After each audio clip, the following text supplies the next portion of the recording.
Bismillahirrahmanirrahim. Alhamdulillahirabbil alamin wa sallallahu wasallam ala sayyidil mursalin wa ala alihi wa sahbihi wa man tabi'ahum bi ihsanin ila yaumiddin, amma ba'du. Allahumma 'allimna ma yanfa'una wanfa'na bima 'allamtana wa zidna ilman ya rabbal alamin. Kaum muslimin dan muslimat yang dirahmati oleh Allah taala, kembali kita mengkaji dan mempelajari salah satu di antara karya ulama kita, dan tema pada sore hari ini adalah sangat penting karena berkaitan dengan akidah, berkaitan dengan keyakinan seseorang, dan sebagaimana telah kita singgung berkali-kali, fa inna syarafal ulumi bi syarafi al ma'lum, bahwa keistimewaan suatu ilmu itu berbanding lurus dengan keistimewaan apa yang diketahui. Dan yang akan kita ketahui, yang akan kita pelajari adalah berkaitan dengan Allah Azza wa Jalla. Oleh karena itu ia merupakan ilmu yang paling penting, ilmu yang paling mulia di antara ilmu-ilmu yang lainnya. InsyaAllah ta'ala pada sore hari ini kita akan membahas tentang dua tema atau dua masalah dalam berkaitan dengan iman, yaitu berkaitan dengan iman menurut Ahlussunnah wal Jamaah. Dan menurut Ahlussunnah wal Jamaah yang disebut dengan iman itu adalah perkataan dan perbuatan. Tidak hanya perkataan namun juga mencakup juga perbuatan. Dan juga masalah yang kedua, bahwa iman itu bertambah dan berkurang, bertambah karena ketaatan dan berkurang oleh sebab kelalaian atau maksiat yang dilakukan oleh seorang mukmin. Dua hal ini dua hal yang menjadi perdebatan oleh umat Islam, ya, terutama mereka setelah munculnya kelompok-kelompok menyimpang dari cahaya Al-Quran dan As-Sunnah, dan lebih mementingkan pendapat-pendapat atau ilmu-ilmu yang diusung dari luar Islam, kemudian terpengaruh olehnya, yaitu dalam hal ini adalah ilmu filsafat. Baik, Syekh mengatakan, Syekh Abdul Qadir bin Abdul Muttalib Al-Mandili rahimahullahu ta'ala mengatakan, dan bahwa iman itu pada madhab imam kita Asy-Syafi'i, Imam Malik, dan Imam Ahmad bin Hanbal rahimahullahu ta'ala mengaku dengan lidah dan membenarkan dengan hati dan mengerjakan dengan anggota. Ya. Syekh mengatakan iman, Syekh menghikayatkan, menceritakan tentang pendapat ulama Ahlussunnah wal Jamaah tentang definisi imam, tentang definisi iman. Dan iman itu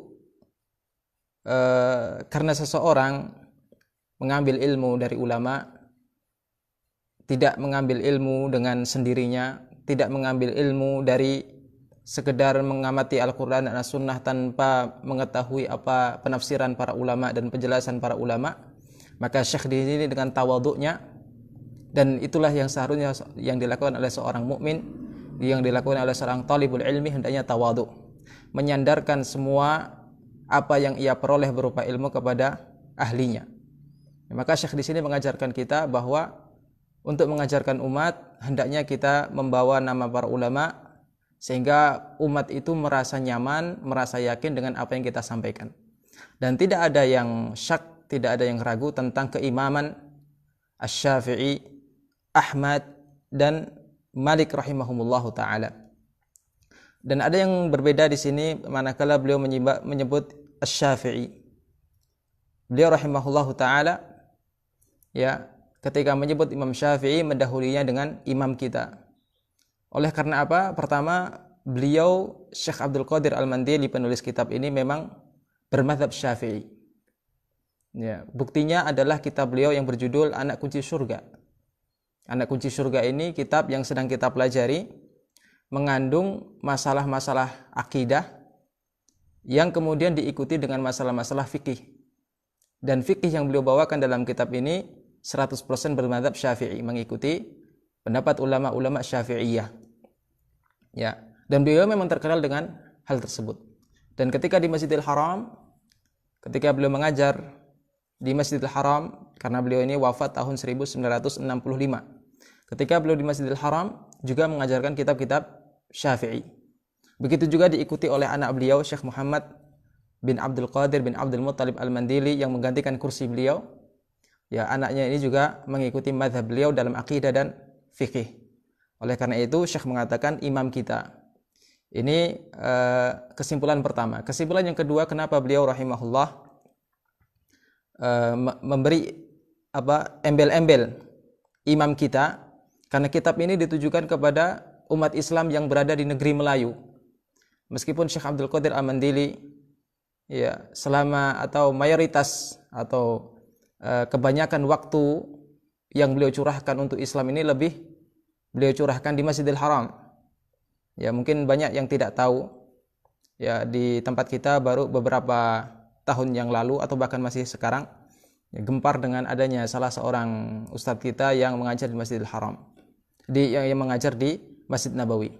Padahal hal semacam itu sudah menjadi hal yang lumrah, menunjukkan bahwa negeri Saudi, ya raja-raja Saudi memperhatikan betul umat Islam yang berada di negeri Melayu ini, sehingga ditunjuklah ulama-ulama, ditunjuklah masyayikh-masyayikh dari Melayu ya mengajarkan Islam di Masjidil Haram dengan bahasa Melayu pula.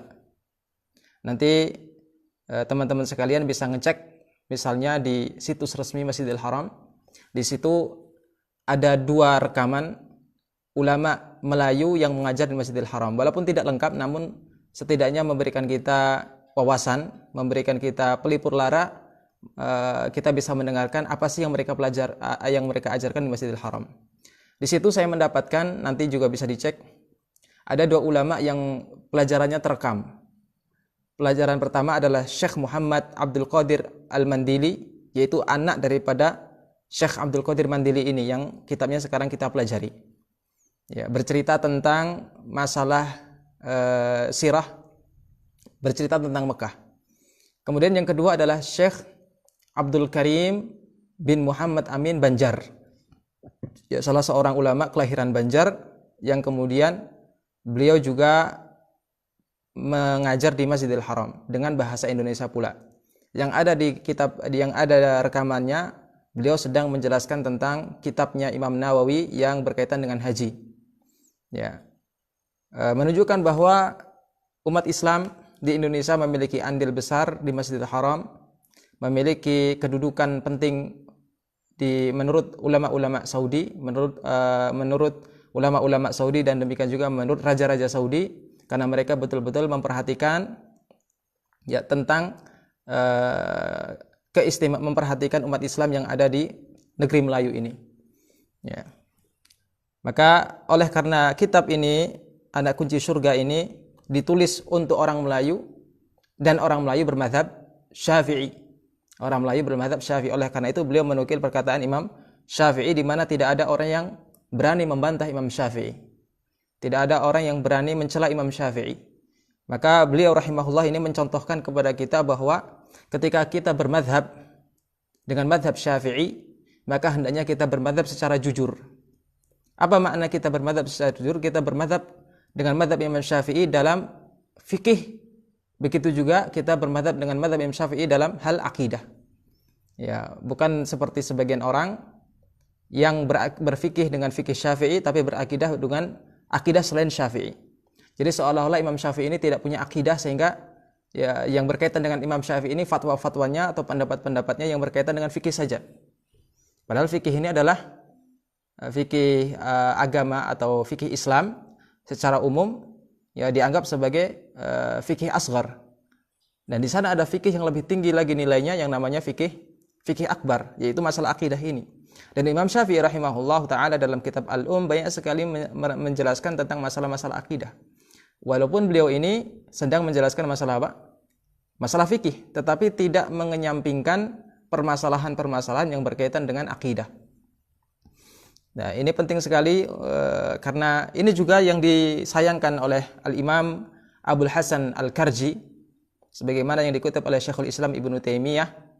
Ya, Imam Abul Hasan Al-Karji ini menyayangkan tentang orang yang bermadhab dengan madhab Imam Syafi'i dalam masalah fikih saja, tapi dalam masalah akidah ya menyimpang dari madhabnya Imam Syafi'i.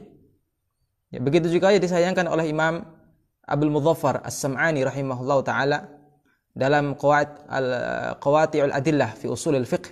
Beliau juga menyayangkan orang-orang yang bermadhab dengan madhab Imam Syafi'i dalam masalah fikih saja, tetapi dalam masalah akidah menyimpang daripada mazhab beliau. Dan murid-murid Imam Syafi'i manakala beliau rahimahullahu taala ya menjelaskan tentang mazhab Syafi'i, tidak hanya menukil mazhabku dalam masalah bab ibadah demikian dan demikian, tetapi mereka juga menukil mazhab Imam Syafi'i dalam masalah akidah, dan mereka mengatakan mazhabku dan mazhab Imam Syafi'i dalam masalah akidah ini demikian dan demikian, menunjukkan bahwasanya murid-murid Imam Syafi'i ya bermazhab dengan mazhab Imam Syafi'i secara jujur dalam keseluruhan permasalahan agama, baik itu masalah fikih maupun masalah akidah. Ya, hanya saja sekali lagi al-mutaakhirun, ulama-ulama belakangan banyak menyimpang dari mazhabnya atau akidahnya Imam Syafi'i rahimahullahu taala, seakan-akan Imam Syafi'i tidak memiliki akidah yang bisa dipercaya. Seolah-olah Imam Syafi'i tidak memiliki keyakinan yang mendalam. Padahal Imam Syafi'i imam di seluruh cabang ilmu pengetahuan dalam masalah hadis. Beliau juga imamnya dalam masalah fikih, beliau imamnya, nasikh dan mansukh imamnya. Masalah usul fikih juga imamnya, bahkan beliau adalah ulama yang pertama kali yang membukukan ilmu dalam bidang usul fiqh yang beliau sebut dengan ar-risalah, yang disebut dengan ar-risalah. Syekh mengatakan, dan bahwa iman itu pada mazhab imam kita Asy-Syafi'i, nama beliau Muhammad bin Idris Asy-Syafi'i rahimahullahu taala, dan beliau ya besar dalam kondisi yatim.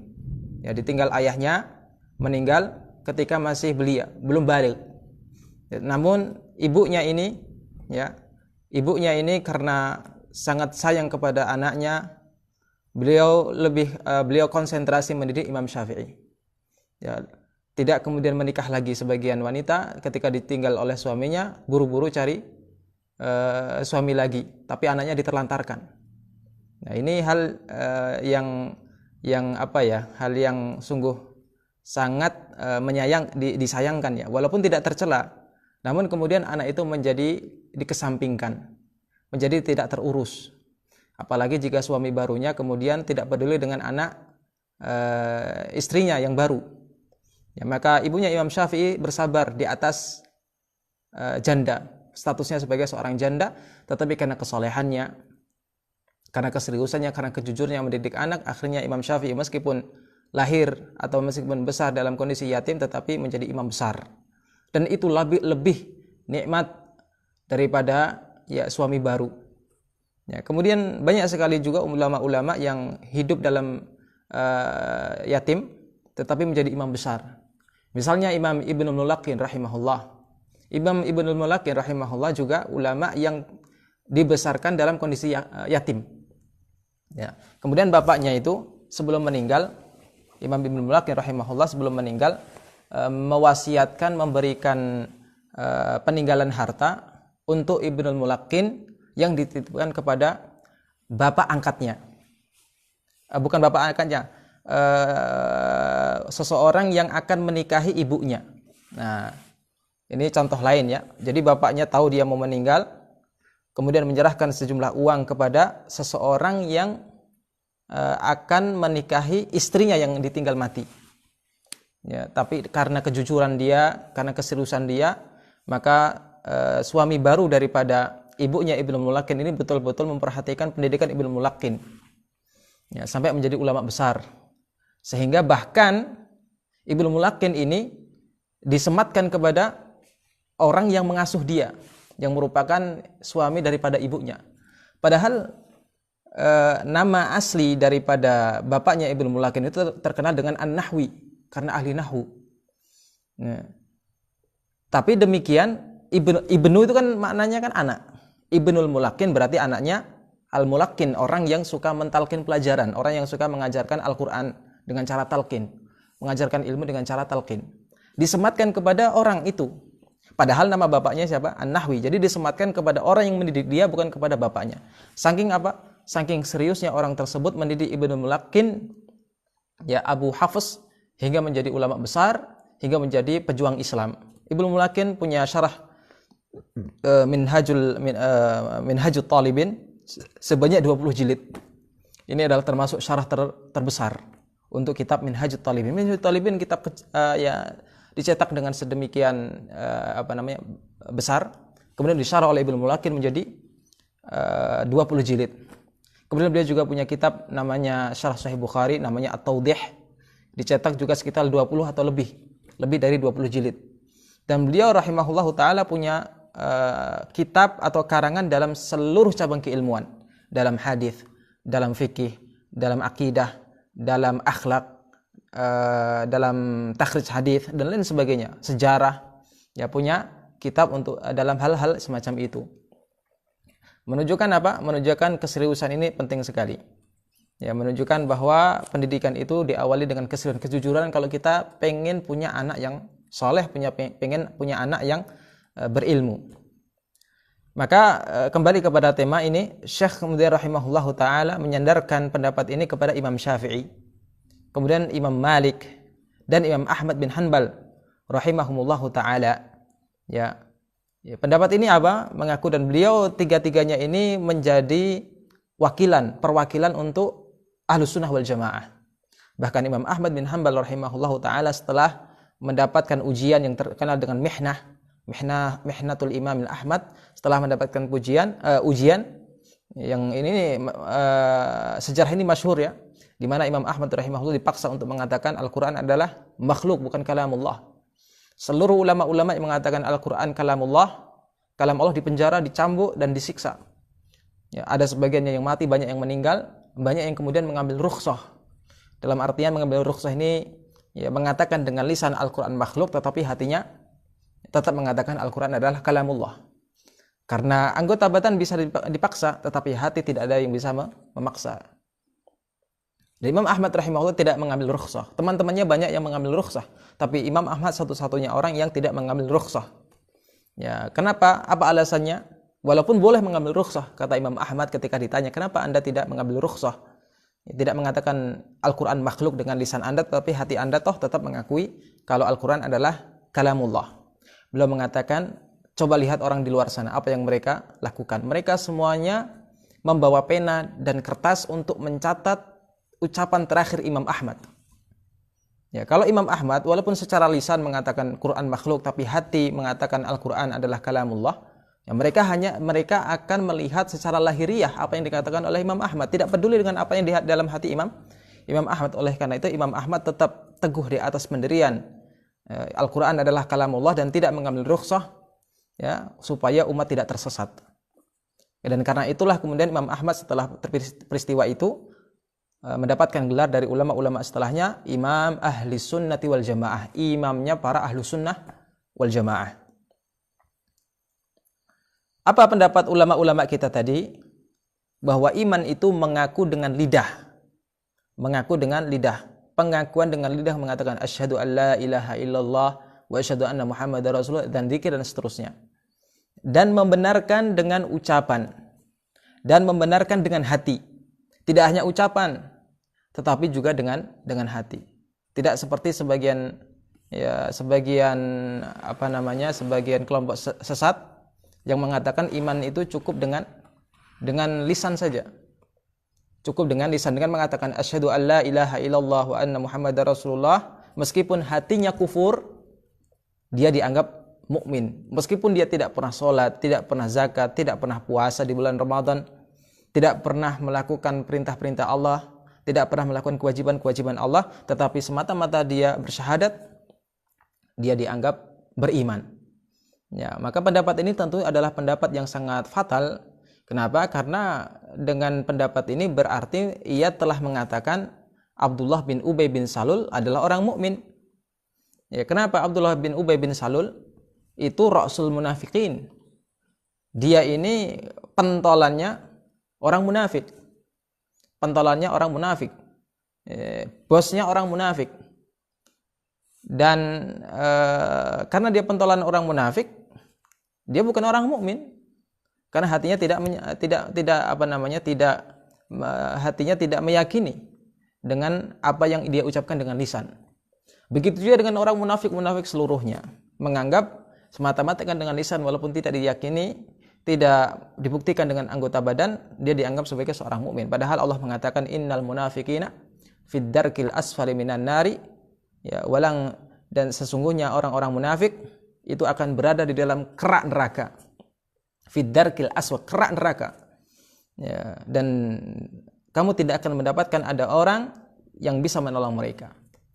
Ya, sehingga orang munafik ini yang nifak i'tiqadi, yang cuma berkata dengan lisan saja tapi hatinya kufur, ya, maka azabnya dan siksanya lebih berat daripada orang yang kufur sekalian, hatinya apapun ataupun lisannya. Ya, kenapa? Karena kita tahu kalau orang kufur secara lisan, ditambah dengan kufuran dengan hati, kita tahu dia adalah musuh nyata. Tetapi orang munafik yang lisannya seolah-olah Muslim, dengan berpakaian dengan pakaian orang Islam, tapi kemudian merusak agama Islam, ini musuh dalam selimut dan sulit untuk kita bisa membedakan antara mana mukmin yang sejati dengan mukmin yang abal-abal. Ya, maka kemudian permasalahan ini adalah permasalahan yang seperti yang dikatakan oleh Murji'ah. Ya, orang-orang Murji'ah mengatakan sesungguhnya iman itu adalah atau bukan Murji'ah ya. Sebagian orang mengatakan cukup dengan sebagaimana yang dinukil oleh Ibnu Abil Izz Al-Hanafi rahimahullahu taala, yang mengatakan bahwa semata-mata dengan lisan itu sudah mencukupi. Kemudian yang Syekh kemudian mengatakan, ya, mengaku dengan lidah dan membenarkan dengan hati. Membenarkan dengan hati, meyakini betul-betul. Ya, mengerjakan dengan anggota. Mengerjakan anggota artinya dibetulkan dengan anggota badan. Ya. Maka Imam Syafi'i rahimahullahu taala, demikian juga Imam Ahmad, Imam Malik beranggapan atau berkeyakinan iman itu mencakup qaulun wa amal. Qaulun wa amal. Amalul qalbi, qaulul qalbi wa amaluh, wa qaulul lisani wa qaulul jawarihi wa amaluh. Ya, keyakinan, perkataan hati dan amalan hati, demikian juga dengan perkataan anggota badan dan perbuatan anggota badan. Perkataan anggota badan maksudnya adalah tasdik, pembenaran. Pembenaran betul-betul apa yang ia ucapkan, meyakini betul Allah itu adalah Tuhannya yang satu-satunya berhak disembah.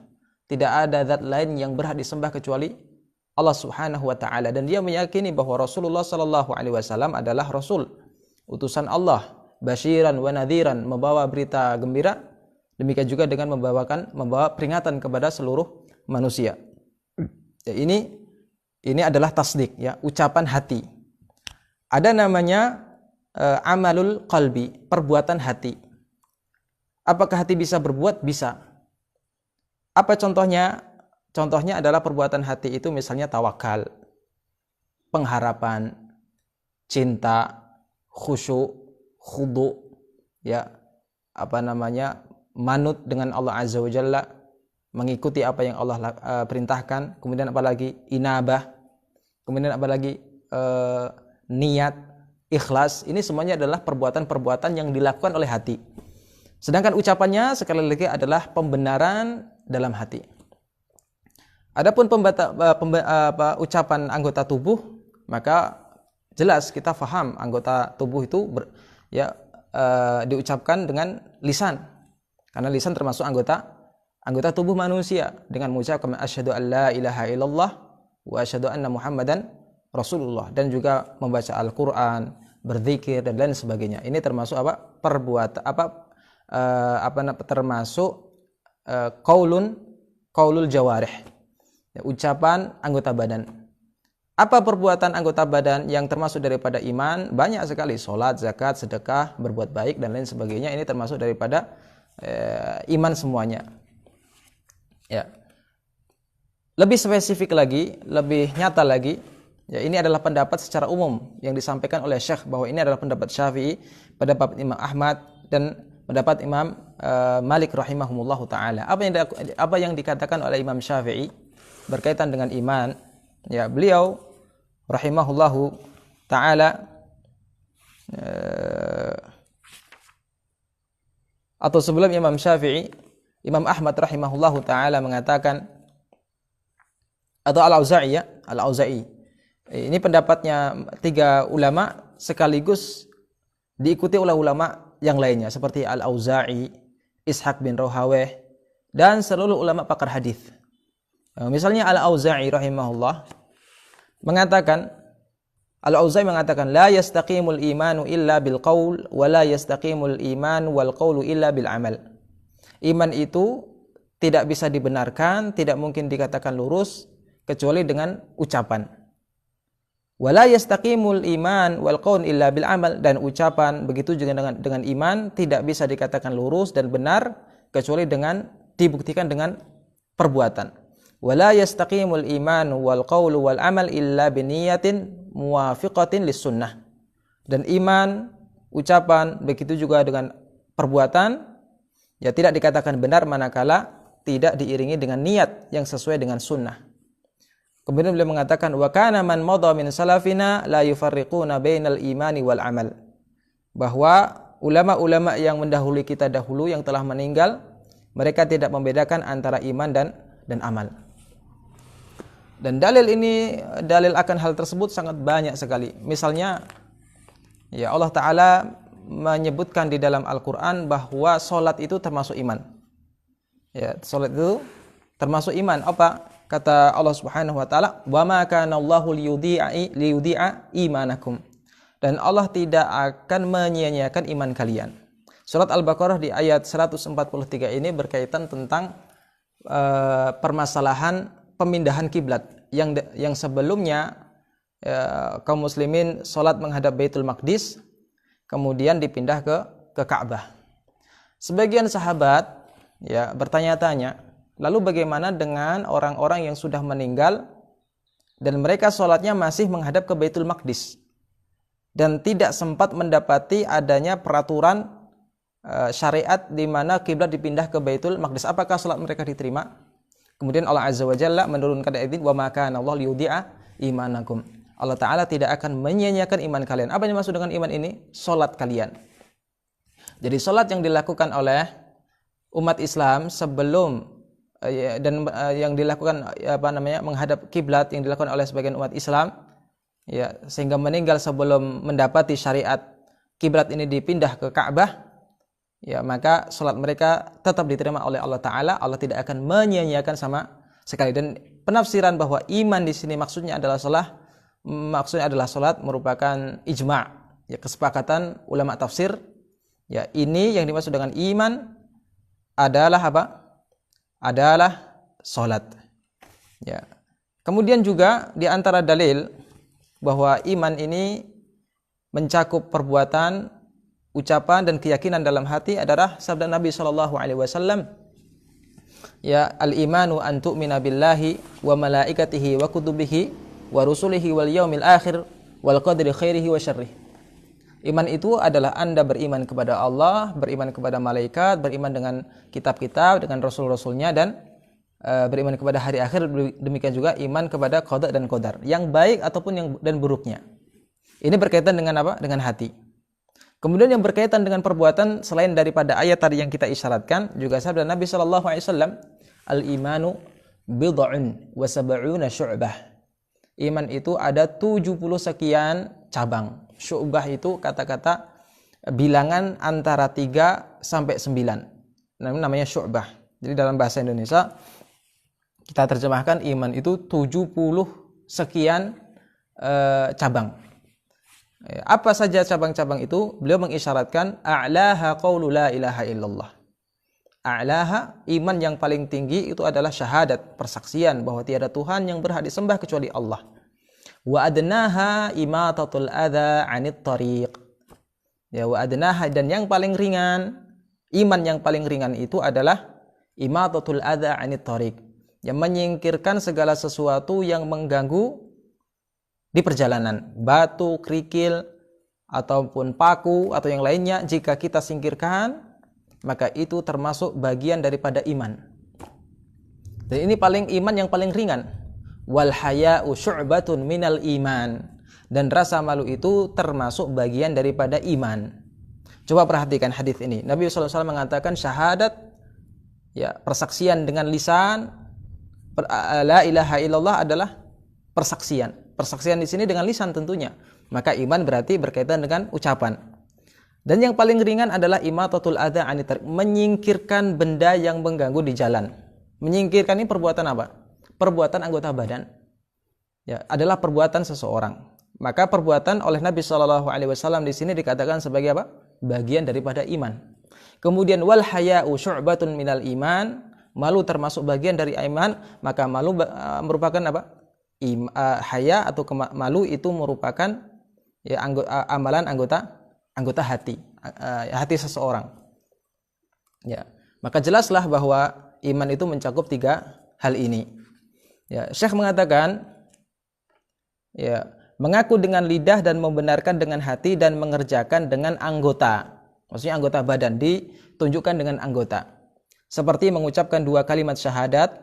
Ya, kalimat syahadat ini adalah ucapan asyhadu an la ilaha illallah wa asyhadu anna Muhammadan Rasulullah. Tiada Tuhan yang berhak disembah kecuali Allah dan Muhammad adalah utusan Allah.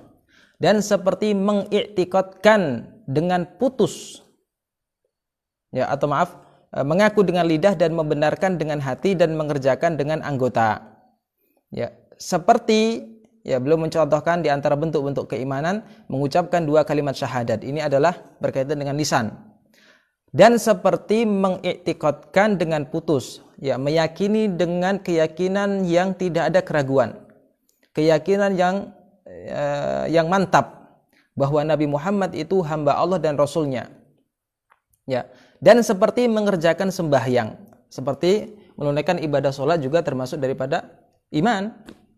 Ya, karena hadis Al-Bukhari, Rasulullah Syekh berdalil dengan hadis yang diriwayatkan oleh Imam Al-Bukhari, atadruna mal iman billahi wahdah.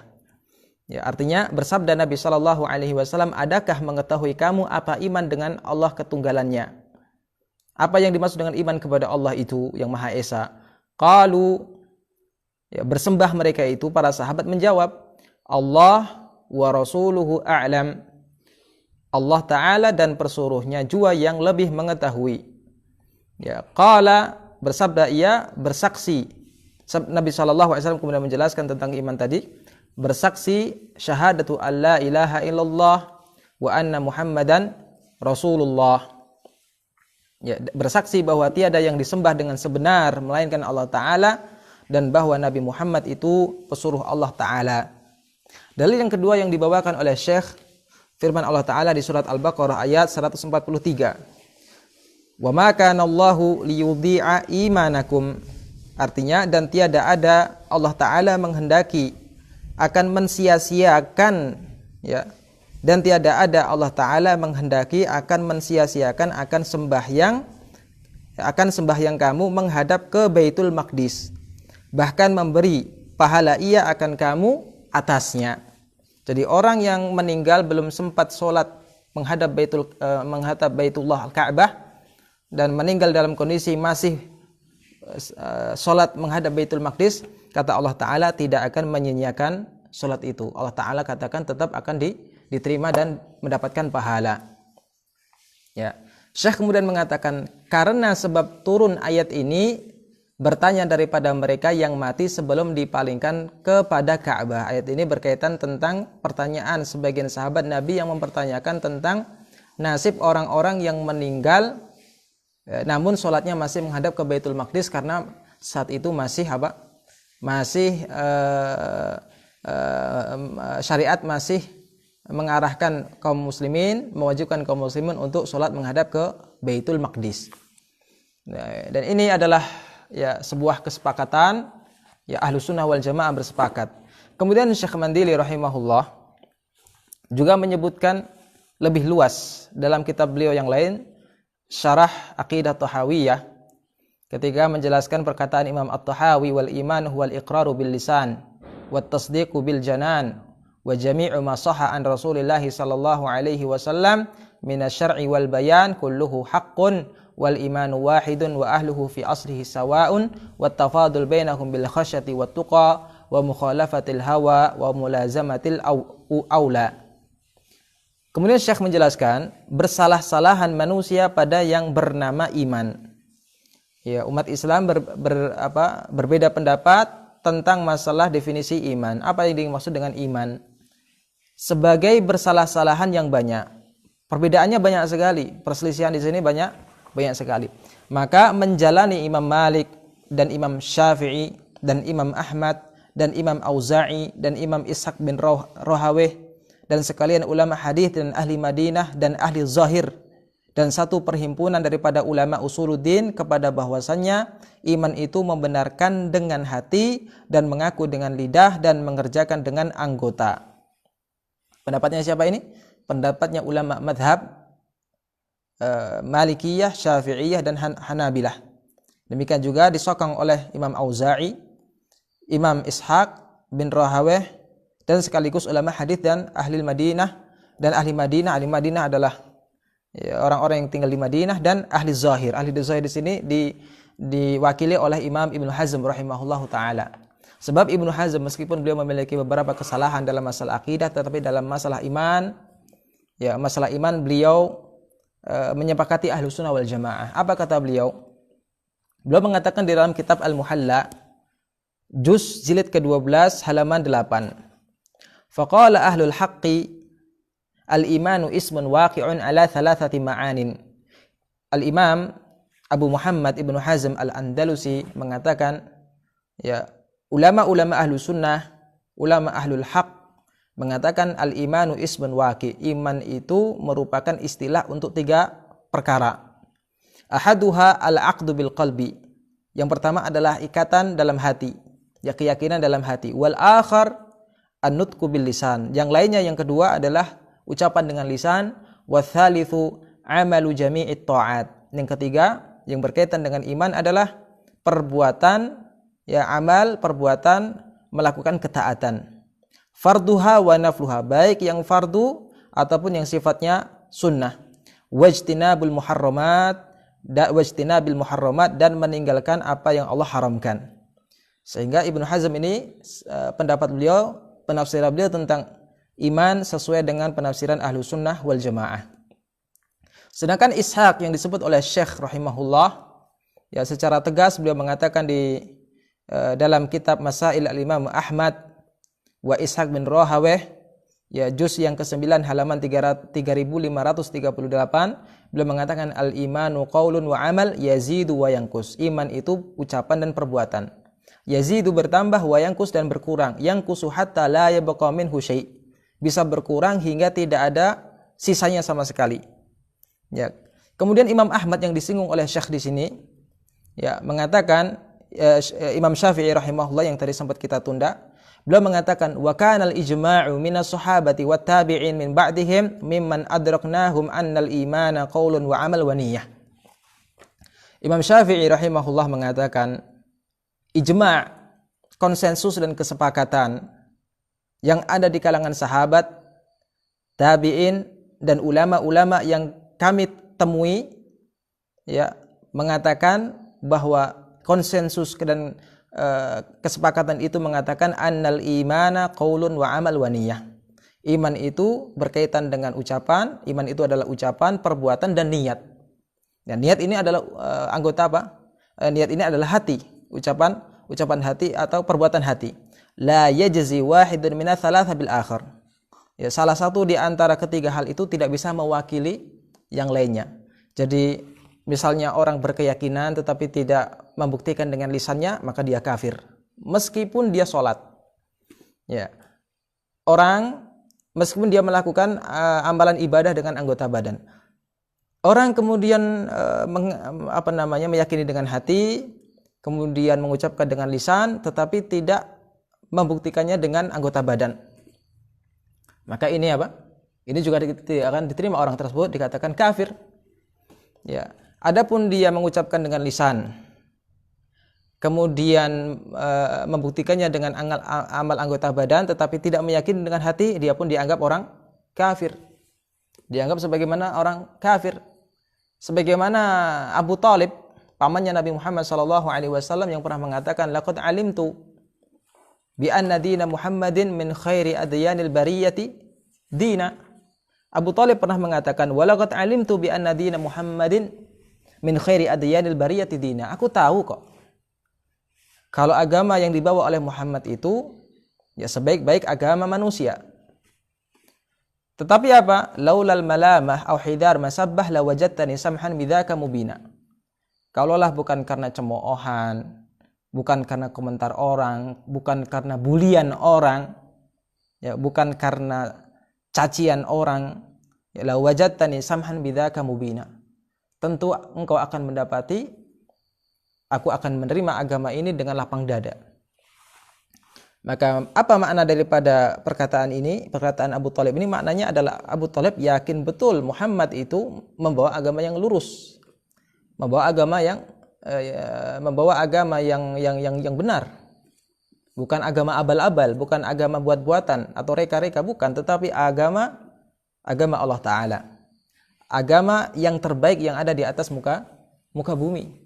Tetapi karena dia tidak membuktikan dengan anggota badan dia, ya, tidak mau bersyahadat dengan lisannya, bahkan ketika Abu Thalib ini hendak wafat sakaratul maut, Nabi Muhammad berkata kepada ya am qul la ilaha illallah uhaju biha indallah, wahai pamanku, ucapkan la ilaha illallah, nanti ucapanmu ini akan aku jadikan alasan di hadapan Allah Ta'ala untuk menyelamatkanmu. Tetapi itu akhirnya kemudian Abu Thalib ini tidak mau mengikuti apa yang menjadi saran dan dakwahnya ponakannya itu, yaitu Nabi Muhammad SAW.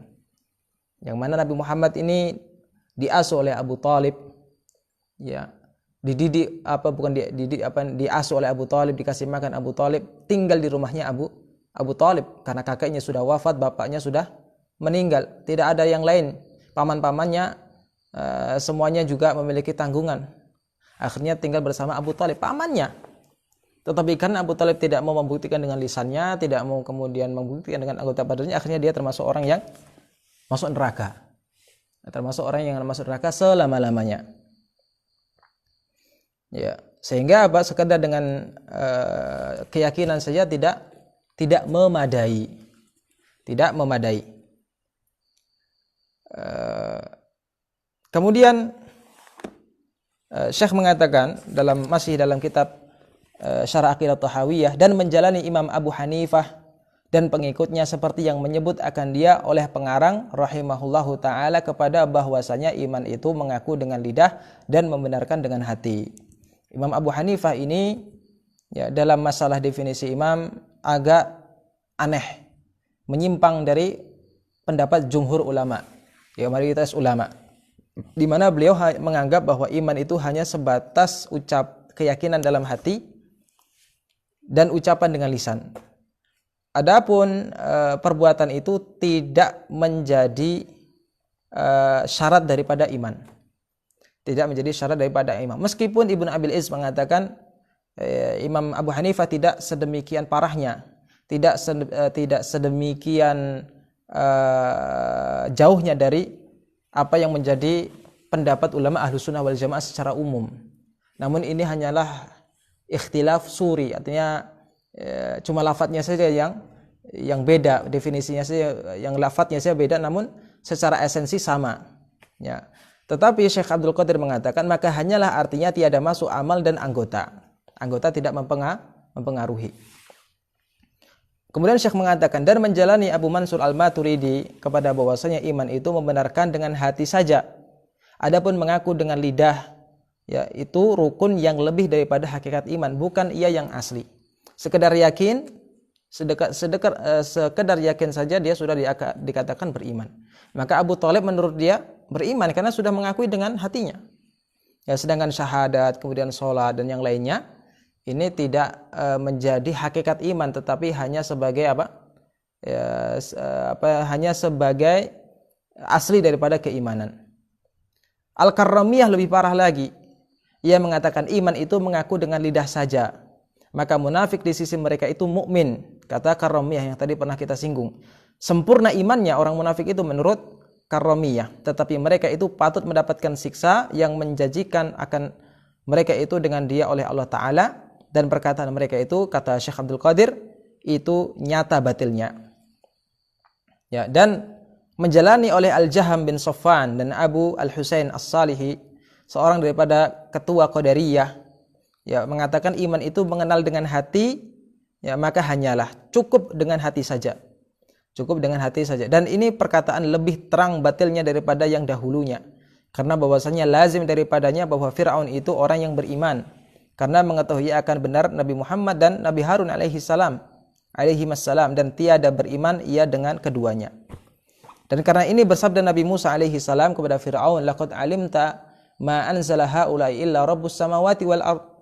Artinya sesungguhnya telah mengetahui engkau hai Fir'aun, tiada menurunkan akan segala ini mukjizat atas aku melainkan Tuhan yang menjadikan 7 petala langit dan bumi. Surat Al-Isra ayat 102.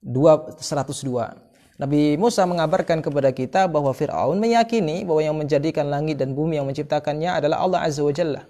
Dan yang menurunkan mukjizat adalah Allah Azza wa Jalla, tidak mungkin yang lainnya.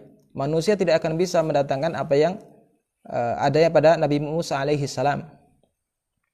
Tetapi toh demikian Fir'aun tidak dinyatakan sebagai orang beriman. Ini kesepakatan kaum muslimin seluruhnya. Ya. Ini adalah pembahasan yang ringkas berkaitan dengan iman. Karena pada kenyataannya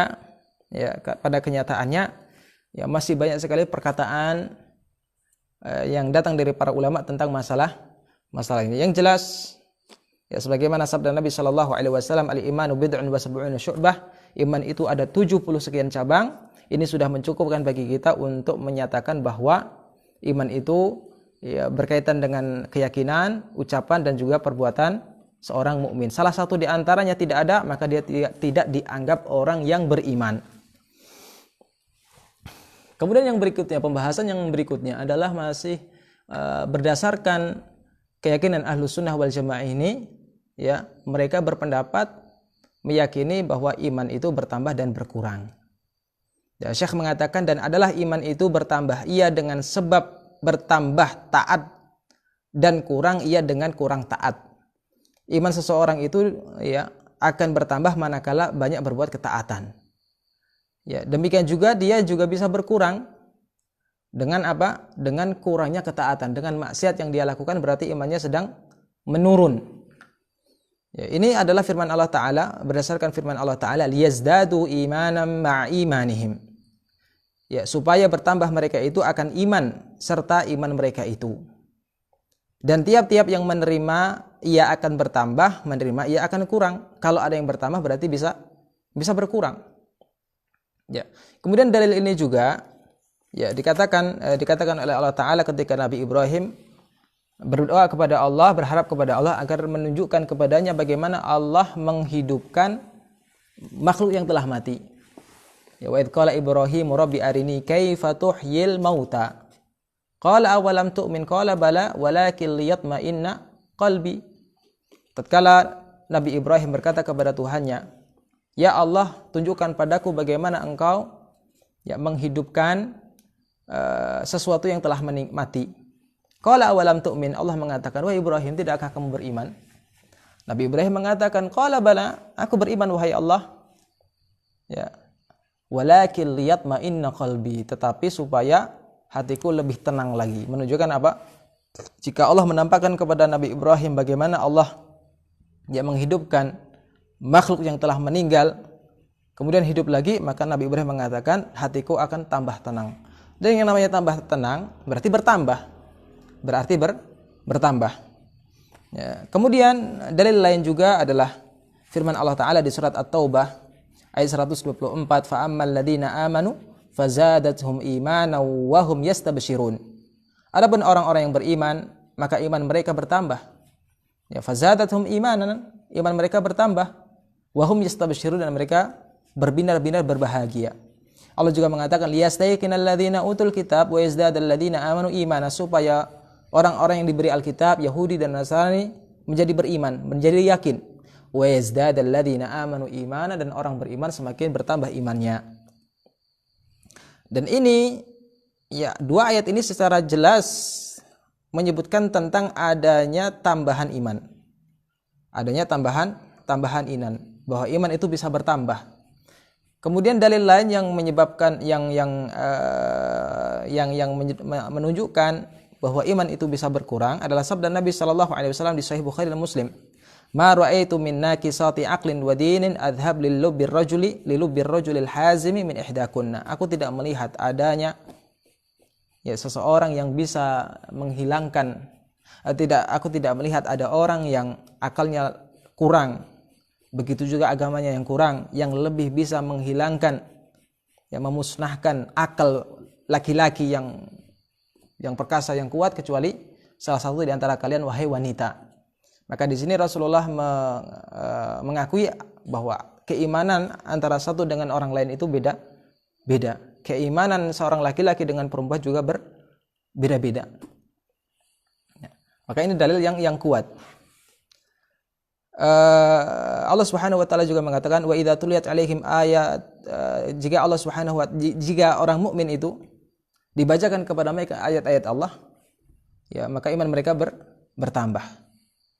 Ya, adapun pada mazhab Imam Abu Hanifah, Syekh mengatakan, maka iman itu mengaku dengan lidah dan membenarkan dengan hati, maka hanyalah tiada masuk mengerjakan dengan anggota. Ini mewakili akidah kaum Murji'ah. Kaum Murji'ah yang mengatakan iman itu tidak ada kaitannya dengan anggota badan. Maka pencuri, pezina, kemudian apalagi, pokoknya orang yang banyak melakukan maksiat itu tidak beda imannya dengan orang yang suka ke masjid. Ya, tidak beda imannya dengan malaikat, bahkan tidak beda dengan imannya Abu Bakar, Umar, Utsman dan Ali. Kenapa? Karena ya, bahwa banyaknya ibadah yang dilakukan seseorang itu tidak mempengaruhi bertambah dan berkurangnya iman seseorang.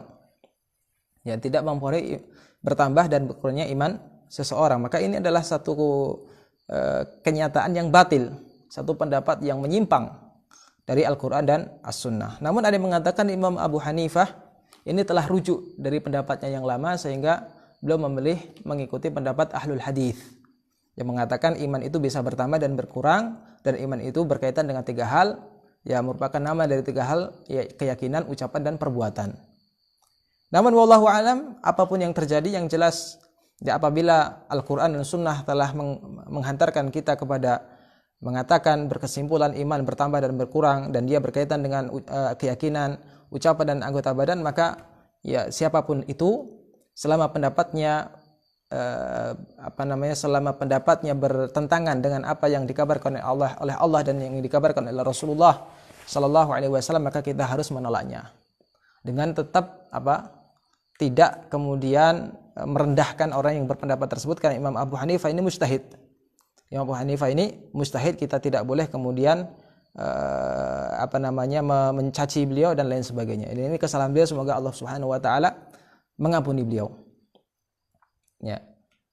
Dan yang lebih mulia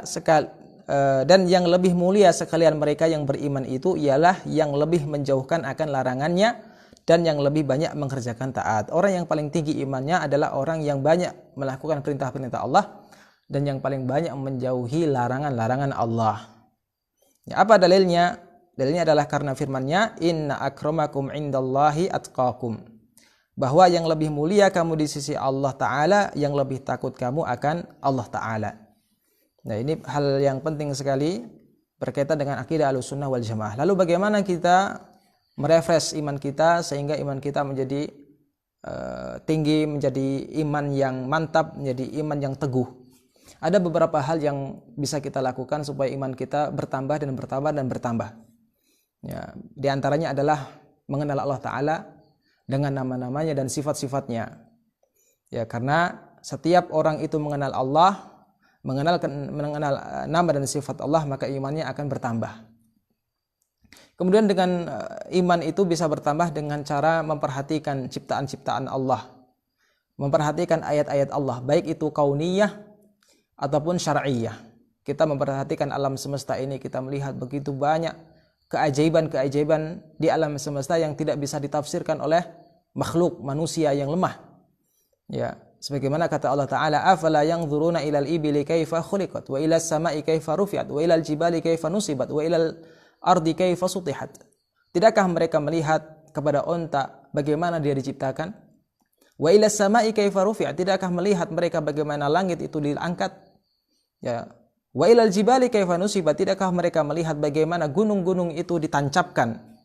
Wa ilal ardi kaifa sutihat. Tidakkah mereka melihat bagaimana bumi itu dibentangkan? Ya, Allah juga mengatakan quling dzuru madza fis samawati wal ardi wa ma tughnil ayatu wan nudhur an qaumil la yu'minun. Lihatlah apa yang ada di langit-langit dan bumi. Dan seterusnya. Maka ini menjadi penambah iman kita. Kemudian dengan memperhatikan ayat-ayat Allah syar'iyyah, iman kita juga akan bertambah. Betapa banyak keajaiban yang dikabarkan oleh Rasulullah sallallahu alaihi wasallam tentang sesuatu yang belum terjadi di zaman beliau kemudian sekarang terjadi. Apa yang dikabarkan Al-Qur'an yang pada saat diturunkan belum terjadi sekarang terjadi. Sekarang diketahui. Dahulu tidak diketahui secara medis. Tapi sekarang dengan berkembangnya ilmu pengetahuan maka semakin diketahui pula tentang kebenaran apa yang dikabarkan oleh Al-Qur'an. Misalnya Al-Quran mengabarkan tentang bagaimana proses penciptaan manusia di dalam perut ibu. Allah Subhanahu wa taala mengatakan di surat Al-Mu'minun, juga disabdakan oleh Nabi sallallahu alaihi wasallam dalam hadisnya, "Inna ahadakum yujma'u khalquhu fi batni ummihi 40 lailah." 40 yawman atau lailah. Dan seterusnya sampai akhir hadis. Ya. Dari fase-fase itu disebutkan dan diceritakan oleh Nabi sallallahu alaihi wasallam secara terperinci. Dahulu para sahabat tidak mengetahui kecuali beriman saja. Beriman dengan apa yang dikabarkan oleh Nabi sallallahu alaihi wasallam tanpa mereka mengetahui secara medis. Tetapi secara syar'i mereka mengetahui itu. Kemudian setelah kemungkaran muncul, kemudian pendustaan semakin menjadi-jadi, pengingkaran terhadap ayat-ayat Allah semakin menjadi-jadi, Allah Azza wa Jalla menampakkan hakikat daripada apa yang disebutkan oleh Al-Quran. Maka orang-orang barat yang notabene mereka mengingkari Al-Quran, yang notabene mereka itu mendustakan Al-Quran, mereka meneliti dan akhirnya berkesimpulan tentang kebenaran apa yang Allah katakan dan yang dikatakan oleh Rasulullah sallallahu alaihi wasallam. Sanurihim ayatina fil afaqi hatta yatabayyana lahum annahu al-haq. Kami akan senantiasa menampakkan ayat-ayat tanda-tanda kekuasaan kami di seluruh ufuk, wa fi anfusihim, dan pada diri mereka sendiri, sampai nampak kepada mereka bahwa Al-Quran itu benar. Sampai nampak bagi mereka Al-Quran itu benar. Maka semakin orang menjadi-jadi kekufurannya, semakin menjadi-jadi pendustaannya terhadap Al-Quran, semakin Allah nampakkan mukjizat Al-Quran ini, semakin Allah nampakkan kebenaran Al-Quran ini dengan penelitian-penelitian, dengan studi-studi yang membenarkan akan Al-Quran. Kemudian ketika kita memperhatikan ayat Al-Quran lain, misalnya tentang bagaimana terjadinya alam semesta ini, kita akan sampai kepada firman Allah Ta'ala, awalam yaral ladina kafaru anna samawati wal arda kanata ratqan fafataqnahuma wa ja'alna minal ma'i kulli syai'in hayyin. Tidakkah mereka melihat bahwasanya dahulu langit dan bumi dan seluruh alam semesta ini satu kesatuan, satu zat. Fafataqnahuma, kami pecah satu zat itu, wa ja'alna minal ma'i kulli syai'in hayy. Dari pecahan itu ada yang jadi langit, ada yang jadi bumi, ada yang jadi planet, ada yang jadi bintang, bulan, matahari dan lain sebagainya. Wa ja'alna minal ma'i kulli syai'in, dan kami jadikan segala sesuatu itu dari asalnya air. Para sahabat dulu ketika turun ayat ini, mereka tidak mengetahui kecuali lewat wahyu. Secara ilmu fisika, secara ilmu modern mereka tidak tahu, tapi mereka mengimani. Tapi kemudian semakin orang menjadi-jadi kekufurannya, semakin menjadi-jadi pendustaannya terhadap Al-Quran, Allah nampakkan kebenaran itu di tangan orang-orang barat. Mereka keluarkan uang begitu besar, mereka keluarkan dana yang begitu banyak untuk meneliti tentang peristiwa penciptaan alam semesta ini, asal usul langit dan bumi, yang kemudian teori terakhir mengatakan bahwa mereka disampaikan kepada kesimpulan bahwa seluruh alam semesta ini, langit, bumi dan lain sebagainya ini timbul dari sebuah teori yang disebut dengan teori Big Bang. Dan ini bersesuaian dengan apa yang Allah katakan di dalam Al-Quran. Sekali lagi mereka kufur terhadap Al-Quran. Ternyata penelitian mereka membawa mereka kepada kesimpulan yang ada di dalam Al-Quran. Dan kalau kita memperhatikan akan hal-hal ini, iman kita akan semakin bertambah, semakin kuat bahwa Al-Quran ini betul-betul datang dari Allah Ta'ala. Hadits-hadits Nabi SAW dijaga, tidak ada perbedaan, tidak ada kemudian dari satu zaman ke zaman lain Al-Quran berbeda-beda atau punya beberapa naskah. Tidak seperti kitab-kitab lainnya yang Allah turunkan, kemudian Allah tidak menjaganya. Ya, Allah tidak bertanggung jawab untuk menjaga kitab-kitab sebelumnya. Untuk apa? Untuk membuktikan tentang kehebatan Al-Quran ini. Kemudian juga di antara salah satu yang bisa kita lakukan untuk menambah iman kita adalah banyak melakukan ketaatan. Banyak melakukan ketaatan, melakukan kewajiban-kewajiban, dan melakukan apa yang menjadi sunnah ya bagi kita. Ya, orang yang melakukan hal itu insya Allah imannya akan semakin bertambah. Dan di antara hal yang menyebabkan iman seseorang itu turun adalah kebalikan dari yang tadi. Tidak mau berfikir, tidak mau mempelajari ya, apa yang Allah turunkan, tidak mau beramal soleh. Maka imannya bisa turun. Maka kita berdoa kepada Allah Azza wa Jalla agar ya Allah melindungi kita dari turunnya iman.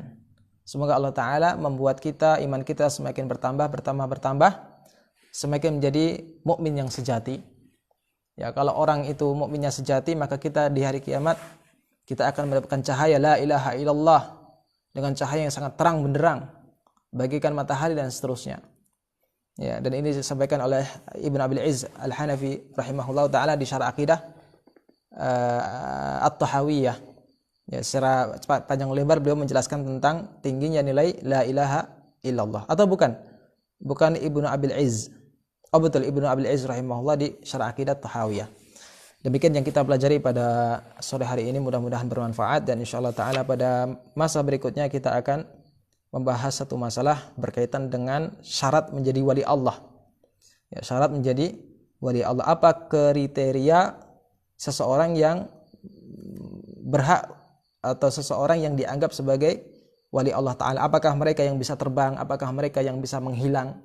Apakah mereka yang bisa berpindah dari satu tempat ke tempat lain dalam satu detik, atau yang bagaimanakah orang yang disebut dengan wali Allah? Demikian, wallahu a'lam, wa sallallahu wasallam ala sayyidina Muhammadin wa ala alihi wa sahbihi wa man tabi'ahum bi ihsanin ila yaumiddin.